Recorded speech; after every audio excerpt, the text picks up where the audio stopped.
Hey everybody. I wanted to talk a bit about capitalism, competition, and then a little bit about direct and indirect competition.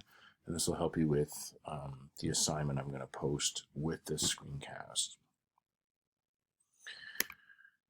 So the first question of the assignment will define what capitalism and socialism are for you. But just to explain, in a capitalist society, individual people basically control the wealth. So a person sells their labor, somebody buys their labor, pays them a wage for their labor. They use, and that money then that person can use to buy a house or buy a car or go on vacation or give to charity or invest in other things. But individuals control property, individuals control their work, their skills, and they sell their abilities to earn money. And there's this exchange between products and services and money on an individual level. And that's what capitalism is. Socialism, the government owns and controls everything.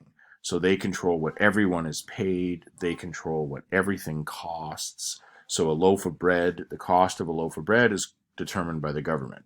The wages that a person earns is determined by the government. Everything is owned by the government. Nobody owns a house that they can then sell for a profit. The government owns everything. Everyone is given, in theory, an equal proportion so that everybody's equal and everybody rises as the country prospers together. There's no rich and poor in a socialist society, in theory. In a capitalist society, you have the chance to, through hard work and innovation and effort, to succeed and become wealthy. But the downside is you also have the potential of becoming poor and destitute if you're not able to compete or you can't you can't compete for some reason. So that's the difference between socialism and capitalism. Capitalism is about individual wealth, individual work ethic, individual control of money and products and services. Socialism is about a central control, the government controlling everything. The benefit of capitalism is there's the potential to earn money and to do very, very well financially. The benefit of socialism is you don't have to worry about failing, in theory, because the government will always have your back.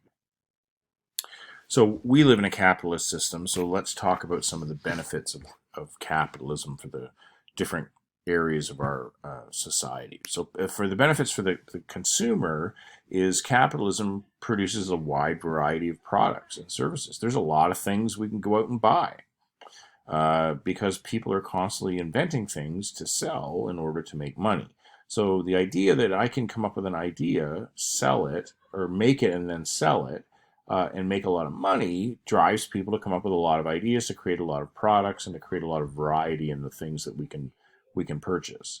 And then that creates competition. So I create, a widget. Let's call it a widget. But then somebody goes, "Oh wow, those widgets are selling. I'm going to create a widget of my own, but I'm going to make it that much better." And so now people are competing for two different widgets, and then another company comes in, and all of a sudden and so now we're all fighting for this market share to sell our widgets to people.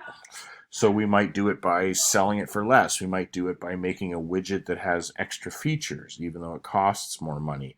Or we might make our widget out of titanium instead of plastic. And so, people would want to buy it because their widget will still be around in 5 years, whereas the plastic widget won't.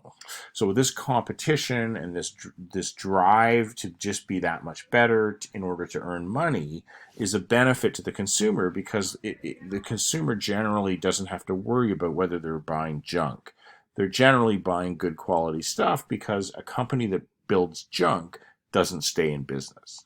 So that's a benefit.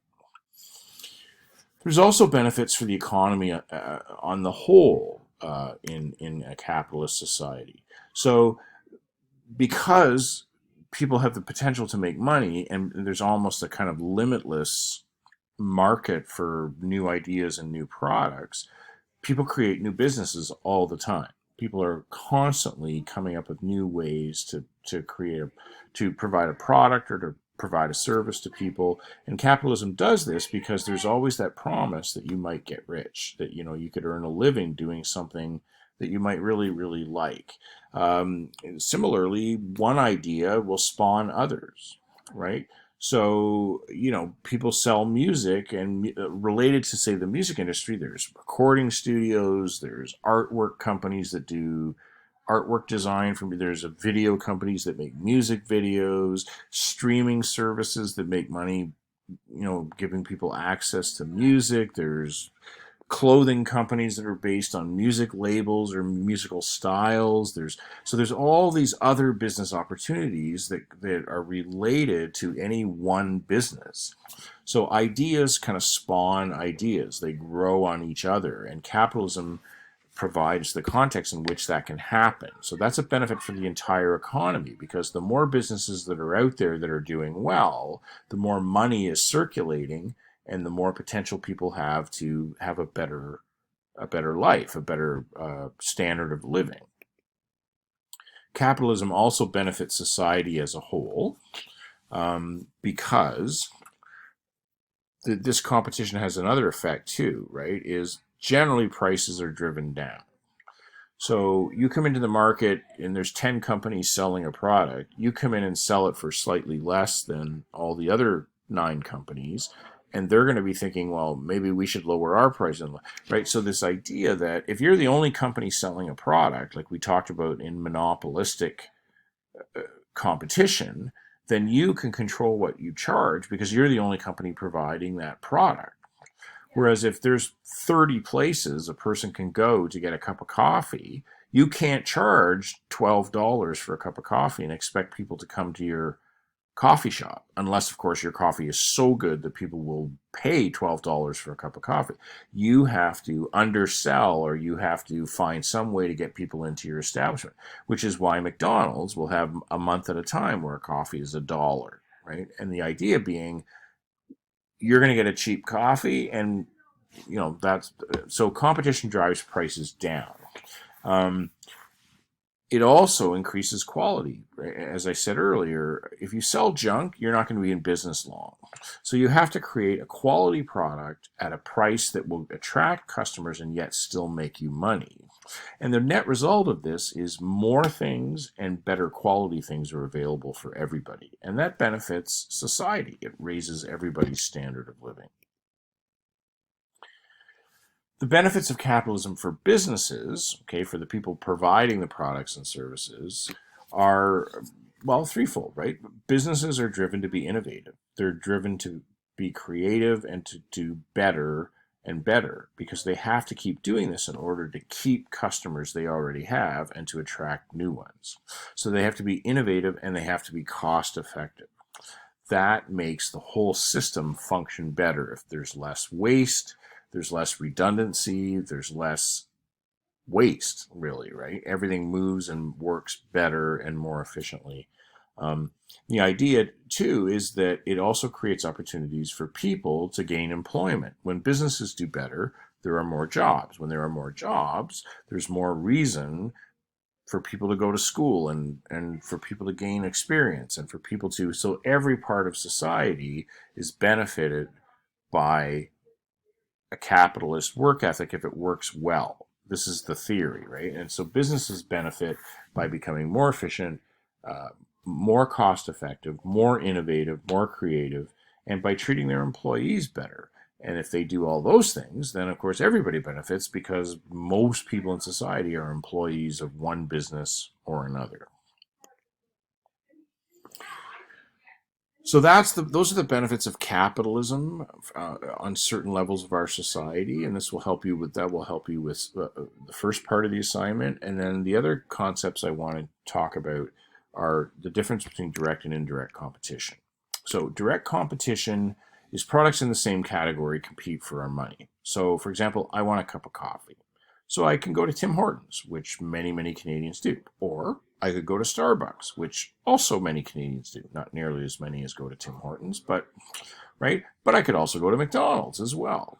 So these three companies in the coffee sector are competing with each other. This is direct competition. I have $5. I'm going to buy a couple coffees.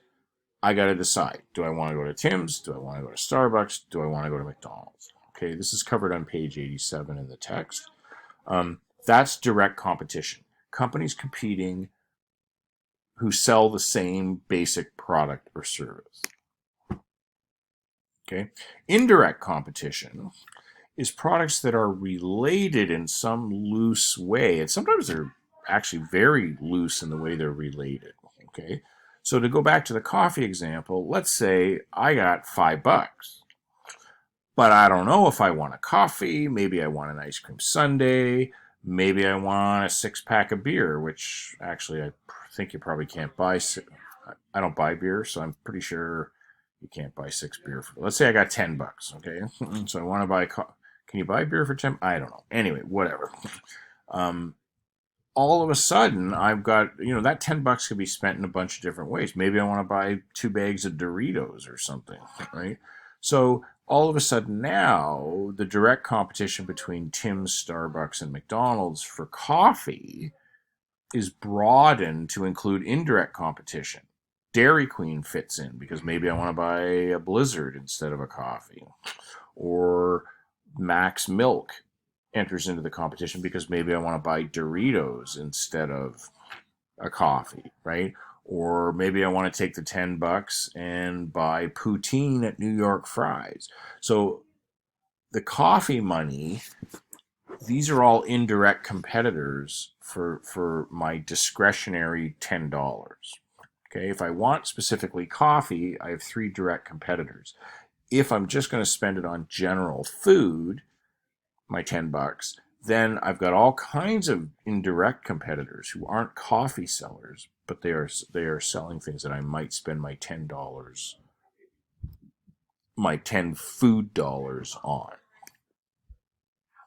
Okay, so here's another example. I'm a golfer, so let's say I want to buy a new pair of golf shoes. Well, there's a number of companies that sell golf shoes, so I picked 3. Adidas sells golf shoes, FootJoy sells golf shoes, and Puma sells golf shoes. Okay, so I'm buying golf shoes. Here are 3 companies that are directly competing for my money. Do I buy a pair of Adidas? Do I buy a pair of FootJoy? Do I buy a pair of Puma? Okay, this is direct competition. However, let's say I have, a couple $100 and I might buy golf shoes, but I might want to buy a new golf bag. Or maybe I want to buy a few shirts and a few pairs of shorts, or, a few hats and shirts and shorts. Maybe I want to buy clothing, right? Maybe I want to stock up on golf balls and I like the expensive ones that are, $50 a dozen. So maybe I want to buy 4 dozen golf balls instead, right? So that money, that $200, is being indirectly competed for by a number of companies, Adidas, FootJoy, and Puma in the purely golf shoe area. But maybe if I'm not sure what I want to spend my $200 on, then a whole bunch of other companies are competing indirectly. And the reason it's indirect is because they all provide different things: golf balls, clothing, golf shoes, golf equipment. Right? Those are related things, but they're not the same thing, and so their competition is indirect. Whereas Puma, Adidas, and FootJoy is direct competition because what they make are golf shoes. So that's a different way to think about it. Okay, so that's a basic difference between the benefits of capitalism versus socialism, which I've answered that question as an example in the assignment, but then also the benefits of capitalism in terms of businesses and society and consumers, etc., and then the difference between direct and indirect competition. So hopefully that will help you complete the assignment. Okay, great. And as always, please send me any questions. Have a great day.